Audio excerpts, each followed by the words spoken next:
ముఖ్యమంత్రి కేసీఆర్ మీద అభిమానంతో మెదక్ జిల్లా కౌడిపల్లి మండలం బూరుగడ్డకు చెందిన గడ్డమీద రవి ఎండరు సైతం లెక్క చేయకుండా కాలినడకతో వరంగల్ వరకు పాదయాత్ర ప్రారంభించారు.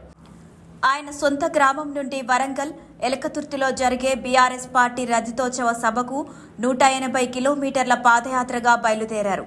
తెలంగాణ రాష్ట్రాన్ని సాధించిన మాజీ ముఖ్యమంత్రి కేసీఆర్ రైతుల కోసం రైతు బంధు, రైతు బీమా తీసుకువచ్చాడని, కష్టకాలంలో రైతులకు 24 గంటల విద్యుత్ సౌకర్యం కల్పించాడని, కరోనా లాంటి కష్టకాలంలో రైతులను ఆదుకున్న మహనీయుడని కొనియాడారు. కేసీఆర్ ఒక గొప్ప శక్తి అన్నారు. కేసీఆర్ను తట్టుకునే శక్తి ఈ ప్రపంచానికి లేదని అన్నారు. వరంగల్ ఎల్కతుర్తిలో జరిగే సభ నుంచి తన గొంతును వినిపించాలని కోరారు. కౌడిపల్లి మండల్ మెదక్ డిస్ట్రిక్ట్ కాన్స్టిట్యూన్సీ వచ్చేసి నర్సాపూర్ నియోజకవర్గం. మేడం సుందరలక్ష్మారెడ్డి నియోజకవర్గం. కేసీఆర్ మీద అభిమానం ఏంటంటే, నేను ఇంటర్మీడియట్ చదువుకున్నప్పుడు 19 సంవత్సరాలు ఉన్నాను. 19 సంవత్సరాలు ఉన్నప్పుడు తెలంగాణ రాష్ట్రం కోసం రాష్ట్రంలో రోడ్ల మీద ధర్నాలు అవన్నిటిలో పార్టిసిపేట్ చేశారు. సేమ్ ఇట్లాంటి సిచ్యువేషన్ జెండా పట్టి సైకిల్ వచ్చిన సిచ్యువేషన్ ఉన్నాడు. ఆ రోజు నుంచి అభిమానం ఈ రోజుకి పోలేదు. ఆ అభిమానం ఏందో మధ్యలో సీఎం అయింది కాబట్టి ఆ సీఎంఐ రైతులకు సేవ చేసిండు. రైతు బంధు ఇచ్చిండు, రైతు బీమా ఇచ్చిండు, కరెంట్ ఇచ్చిండు, మహిళలకు ఎన్నో వేసిండు. ఆరోగ్య లక్షణని, పిల్లలకు కిట్ అని, కేసీఆర్ కిట్ అని, 13,000 అని చెప్తే ఎన్నో ఉన్నాయి.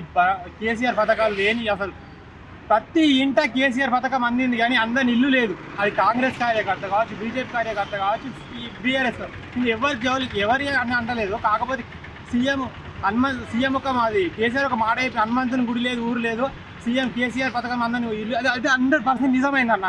అందుకే నాకు అభిమానం కేసీఆర్ ఒక్క విషయంలో కాదు, తెలంగాణ ఉద్యమం విషయంలో కూడా కేసీఆర్ అంటే నాకు అభిమానంతోనే ఎండలు లెక్క చేయకుండా 3 రోజులు అంటే వెళ్తుంది. 180 కిలోమీటర్లు వస్తుంది. 180 కిలోమీటర్లు వెళ్తున్నాం. ఇప్పుడు ఆ 10 ఏళ్ళ కాలం మన కాలమే మనం బతికేది పోయింది. మళ్ళీ పాత రోజులే వచ్చింది తప్ప కొత్త రోజులు ఏం రాలేవు. సేమ్ మళ్ళీ పాత సిచ్యువేషన్ వచ్చింది. ఇప్పుడు ఏం లేదు. ఒకటి ఏడుపు తప్ప రైతులకు కానీ, మహిళలకు కానీ, వృద్ధులకు 4,000 5,000 పింఛన్ ఇస్తా అని ఎన్నో చెప్పిన ఇచ్చింది అన్న ఎవరికైనా. అది 200 అది 2 ఇయర్స్ దగ్గరకు వస్తుంది. ఒక్కసారి అని 1 నెల ఇంకా 2 నెలలు పింఛన్ ఎగ్గొట్టిండు అన్న. 2 నెలల పింఛన్ ఎగ్గొట్టిండు. ఫ్రీ బస్ ఎవరు పెట్టమన్నారన్న? ఫ్రీ బస్ ఎవరన్నా పెట్టమన్నారా? అసలు గవర్నమెంట్కు నడపాలనుకుంటే ఫ్రీ బస్ తీసేయాలన్న. అదైతే 100% చెప్తున్నా. నడపాలనుకుంటే ఫ్రీ బస్ తీసేయాలి. గవర్నమెంట్ అప్పుడు ఇంప్రూవ్ అవుతుంది. ఆ ఫ్రీ బస్సులే అవుతున్నా ఇన్కమ్ అంతా. గవర్నమెంట్ ఇంకా మన రాష్ట్రం ఇంకా తలసరా కింది పడిపోతుంది. అది మీకు లేస్తలేదు ఆర్టీసీ బస్ వల్ల.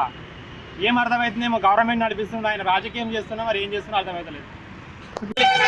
కౌడిపల్లి నుంచి ఎల్కతుర్తి 180 కిలోమీటర్స్. కేసీఆర్ అభిమానిగా పోతున్నారు అంతే. కేసీఆర్ అభిమానిగా పోతున్నారు. అక్కడ కేసీఆర్ కలుస్తాడా కలవాడా పక్కకు పెడితే కేసీఆర్ అభిమానిగా పోతున్నారు. Hi everybody, this is Kiriti Damaraju. Like, share and subscribe to Saira TV.